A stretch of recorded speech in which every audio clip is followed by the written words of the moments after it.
तो बात करते हैं आज की। इसमें जो क्वेश्चन है, ये रिमिक्स मिक्स इंडियन सॉन्ग्स नाम से एक आईडी है।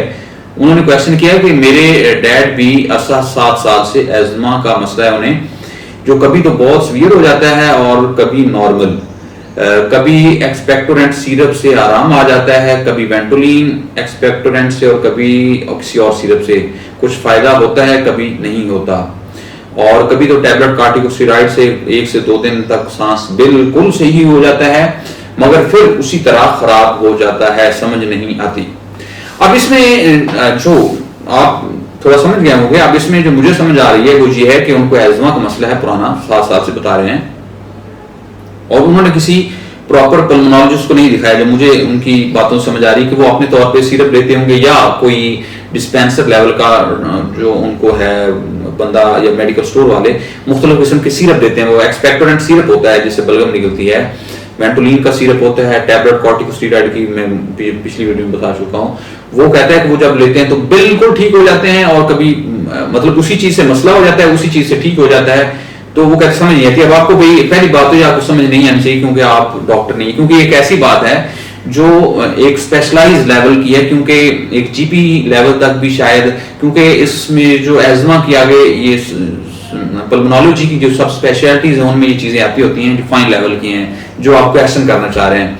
क्योंकि एक अलामती कंट्रोल के लिए, सिम्टोमेटिक कंट्रोल के लिए ये चीजें ठीक है, अगर आपको कभी कभी मसला होता है इट्स ओके, लेकिन ये प्रॉपर इलाज नहीं है। इसलिए अब मैं आपको समझाता हूं कि ये प्रॉब्लम क्या है। इसमें प्रॉब्लम ये सबसे पहली बात है कि आपके जो फादर हैं उनको एज़मा है, सांस की नालियों की एलर्जी है, और 7 साल से। अब होता क्या है, अब ये एक पूरे एक तसलसल का नाम है। अब जिस तरह ये कह रहे हैं कि मतलब वो उनको प्रॉब्लम होता है, हम लेते हैं, वो बिल्कुल ठीक हो जाता है, उसके बाद फिर हो जाता है। तो पहला कॉन्सेप्ट या पहली बात जो आप क्लियर कर लें, जितने लोगों को सांस का मसला है या खांसी का रहता है या नजला जुकाम रहता है, जब आप कहते हैं कि मैं दरमियान में बिल्कुल ठीक होता हूं, ये बिल्कुल गलत है, ऐसे नहीं होता। होता क्या है, जिस तरह मोटी सी मैं आम बंदे को समझाने के लिए एग्जांपल दूंगा, जिस तरह 100 पे अगर हमने जाना है तो हम 0 से स्टार्ट करते हैं, 0 1 2 3 4 और 100 तक जाते हैं। जिस तरह एक बच्चा फौरन जवान नहीं होता, आहिस्ता आहिस्ता, या जिस तरह पौधा नहीं होता, बिल्कुल ऐसे ही जो हमारी बीमारियां हैं, जो डिजीजें हैं, वो 0 से लेके 100 तक जाती हैं। बिल्कुल सेम असूल है एज़मा में। अब प्रोसेस क्या होता यह है कि मैं मुख्तलिफ दूसरी वीडियोस में इन डिटेल बता चुका हूं, आप वो देख सकते हैं। इसमें मैं शॉर्टली बताऊंगा कि एज़मा से सांस की नालियों के अंदर सोजिश होती है, सोजिश अंग्रेजी में इन्फ्लेमेशन कहते हैं।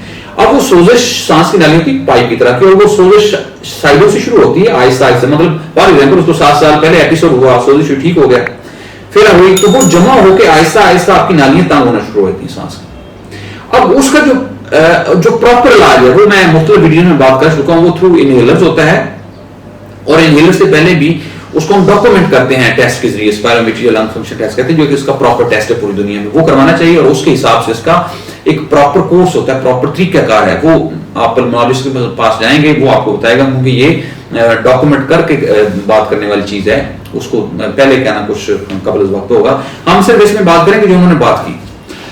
अब उसमें इसका प्रॉपर इलाज जो था कि उसको डॉक्यूमेंट किया जाए, उसको प्रॉपर ट्रीट किया जाए, उसके बाद बंद किया जाए, उसको 3 माह के बाद हम देखते हैं, और जब वो ठीक है छोड़ देते हैं, ये प्रॉपर था। ये दूसरा है इम्प्रॉपर इलाज या पार्शियल इलाज, या हम कहते हैं अलामती कंट्रोल या सिम्प्टोमेटिक इलाज, जो मर्जी वर्ड बोले। कहते हैं कि जब प्रॉब्लम होता लेते हैं, दरमियान में छोड़ देते हैं, फिर प्रॉब्लम को लेते हैं, फिर छोड़ देते हैं। अब उससे उनका अलामती कंट्रोल तो था, लेकिन जो सोजिश का लेवल वो बढ़ता गया, उनकी सांस की नाली तंग होती जा रही है और उनकी शिद्दत बढ़ती जा रही है। इसलिए एक लेवल क्रॉस करके उनको ये जो मेडिसिन है ये भी फायदा नहीं दे रही, जो एक सिम्प्टोमेटिक कंट्रोल देती थी वो भी नहीं उसको फायदा दे रही। उसकी वजह यह है कि उनकी जो वो सोजिश का लेवल है वो बहुत ज्यादा इंक्रीज हो रहा है। अब इसमें वो जो कहते हैं मुझे समझ नहीं आ रही, उनको मैं आपको ये बताना चाहूंगा कि सबसे पहले तो आप किसी पल्मोनोलॉजिस्ट को मिलें, नंबर 1। नंबर 2, डॉक्यूमेंट करवाएं कि एज़मा की मुख्तलिफ लेवल की सिवियरिटी है, शिद्दत है 4 to 5 लेवल की, कि आपका एज़मा किस लेवल पे फॉल करता है। नंबर 2।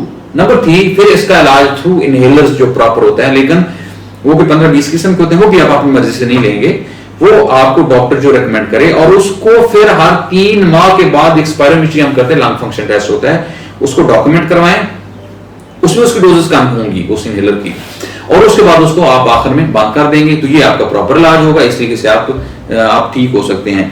अगर इसी तरीके से चलते रहे तो मुझे लग रहा है कि आपकी डिजीज, आपके फादर की डिजीज जो है वो कॉम्प्लिकेट होगी।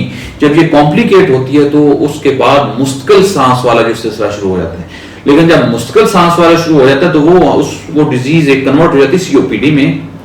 उसमें फिर किसी ना किसी लेवल पे सांस रहता है, लेकिन वो बड़ी डिस्कम्फर्ट वाली लाइफ है, क्योंकि पूरी जिंदगी फिर सांस का मसला हो जाएगा। तो इसलिए बेहतर है कि आप अभी कंसल्ट करें और इसको प्रॉपर इलाज करें, और उससे बेहतरीन इलाज है लेकिन तरीका जो मैंने अभी बताया, लेकिन वो आपको पल्मोनोलॉजिस्ट ही बताएगा। इसके अलावा कोई और क्वेश्चन है, मोस्ट वेलकम, आप नीचे कमेंट्स में पूछें। वो पल्मोनोलॉजी से रिलेटेड है या चेस्ट मेडिसिन से रिलेटेड है, या मतलब कोई जनरल मेडिसिन है जिसमें शुगर, ब्लड प्रेशर, मैदे का मसला है, जिसमें दर्दें हैं। तो मेरी कोशिश होती है कि जिस तरह ये किया मैंने आपको उसका लॉजिकली आपको रिप्लाई करूँ। अल्लाह ताला आपको और आपके घर वालों को आमीन नासिर हो। अल्लाह हाफिज़।